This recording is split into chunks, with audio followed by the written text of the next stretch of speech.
Hello everyone. तर कसे आहात सगळे? दीपास टेस्टी डिलाईटमध्ये तुम्हा सर्वांचं खूप खूप स्वागत आहे. तर आज मी नाश्त्याचा एक प्रकार बनवला आहे. तर कटवडा बनवला आहे आणि अगदी साधी सिंपल आणि घरातल्याच अगदी मोजक्या साहित्यात तयार होणारी रेसिपी आहे. फार काही त्यासाठी साहित्य वापरलेलं नाही आहे. तर आता आपल्या रेसिपीला सुरुवात करूयात. तर त्यासाठी गॅसवर मी एक कढई गरम करत ठेवली. त्यामध्ये घातलेलं आहे 2 चमचे तेल आणि तेल थोडंसं गरम झालं की नंतर त्यामध्ये घातले अर्धा चमचा जिरं. जिरं थोडंसं तडतडलं की त्यानंतर एक 4 ते 5 लवंग, 4 ते 5 मिरी आणि एक दालचिनीचा तुकडा, त्यानंतर एक वेलची घातली आहे.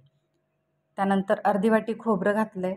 तर खोबरं तुम्हाला कमी जास्त काय प्रमाण हवं आहे त्यात तुम्ही कमी जास्त करू शकता. त्यानंतर मोठे 3 चमचे मी पांढरे तीळ घातलेत. तर तुम्ही तिळाऐवजी खसखस किंवा काजू, मगजबी हेही घालू शकता. त्यानंतर एक मोठ्या साईजचा कांदा मी जाडसर चिरलेला आहे आणि एक मोठा टोमॅटो तो पण जाडसर चिरलेला आहे. तर ते घातलेलं आहे. ते थोडंसं परतवलं की नंतर त्यामध्ये घातले अर्धा ग्लास पाणी, की हे सगळं आपल्याला आता थोडंसं शिजवून घ्यायचं आहे. नंतर त्यामध्ये घातलेले आहेत एक 3 ते 4 लाल सुक्या मिरच्या आणि एक 8-10 लसणाच्या पाकळ्या घालणार आहे मी त्यामध्ये. तर आता त्यातलं पाण्याला जे आहे ती उकळी आलेली आहे आणि त्यानंतर आता हे मी लसूण पाकळ्या घालून घेतलेत आणि आता सगळं मिक्स करून आपल्याला ते एक 2 ते 3 मिनटं सगळं शिजवून घ्यायचं आहे. तर बघू शकता आता बऱ्यापैकी हे सगळं छान शिजलं गेलं आहे आणि ते मी आता थंड करून घेतलं आहे आणि थंड करून ते आपल्याला पाण्यासहित वाटून घ्यायचं आहे. तर हे वाटत असतानाच अजूनही जर पाणी थोडंसं लागलं तर वरून तुम्ही घालू शकता. पण आता यामध्ये थोडंसं पाणी शिल्लक होतंच मसाल्यामध्ये, तर त्याच पाण्याचा यूज करून मी हे अगदी बारीक असं वाटून घेतलेलं आहे. तर आता 2 बॅचमध्ये ते मी वाटून घेतले, कारण एकसाथ काही मिक्सरच्या भांड्यामध्ये ते बसलं नसतं. त्यानंतर आता आपण फोडणी करूयात. तर गॅसवर एक कढई गरम करत ठेवली. त्यामध्ये मोठे 4 चमचे मी तेल घातले. तेल थोडंसं जास्त हवं आहे. आपला मसालाही परतला गेला पाहिजे आणि तरी पण थोडी आली पाहिजे. त्यानंतर एक तमालपत्र घातले, थोडंसं हिंग, अर्धा चमचा जिरं, अगदी पाव चमचा मोहरी घातले. ते सगळं छान तडतडलं की नंतर त्यामध्ये हे आपण वाटलेलं वाटण घालायचं आहे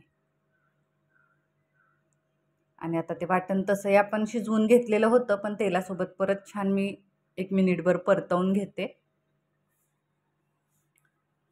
तर आता त्याला साईडनं तर बघू शकता तुम्ही तेल सुटायला लागले, आपलं वाटण छान असं परतवून झालं आहे. त्यानंतर घालूयात अर्धा चमचा हळद, 1 चमचा ही कश्मीरी लाल मिरची पावडर घातली. त्याने थोडासा तिखटपणा आणि कलर पण येईल. त्यानंतर अगदी अर्धा चमचा मी गरम मसाला पावडर घातली, कारण आपण खडे मसाले पण घातलेले आहेत. तर गरम मसाला मी अगदी थोडासा घालणार आहे. हे सगळं परतवून आता त्यामध्ये घालायचं आहे पाणी. तर पाण्याची क्वांटिटी हे तुम्ही तुमच्या आवडीनुसार कमी जास्त करू शकता. मी 2 ग्लास पाणी घालून हे शिजवून घेतले. तर तुम्हाला घट्टसर पातळसर कशा प्रमाणात हवं आहे आणि किती लोकांसाठी हवं आहे त्या प्रमाणात तुम्ही पाणी घालू शकता. तर आता मी ते पाणी घालून एकदा छान असं ते सगळं ढवळून घेतलं आहे आणि आता आपल्याला ते उकळवून घ्यायचं आहे. तर बघू शकता मी अगदी पण पातळसर असं नाही केलेलं, मीडियम ठेवलेलं आहे. त्यानंतर घालायचं आहे त्यामध्ये चवीनुसार मीठ आणि आता आपल्याला हे एक साधारणतः 5 ते 7 मिनिटं उकळवून घ्यायचं आहे, म्हणजे ते आपला जो रस्सा आहे तो छान असा शिजला जाईल. आणि हे आत्ता जरी जरा असं पांढरं दिसत असलं तरी नंतर त्याला हळूहळू तरी येते छान. आणि त्यानंतर मी हे वडापाववाले वडे बनवलेले आहेत. तर त्याची रेसिपी ऑलरेडी मी आपल्या चॅनलवर अपलोड केलेली आहे, त्यामुळे काही वडे आत्ता मी रेसिपी त्याची दाखवली नाही. आणि वडे सर्व केलेत आता प्लेटमध्ये आणि त्यावर घातलेला आहे आपण केलेला रस्सा आणि त्यावर थोडासा कांदा, कोथिंबीर घालून ते सर्व केलेलं आहे. तर ब्रेड पावासोबत किंवा असंही ते खायला खूप छान लागतं.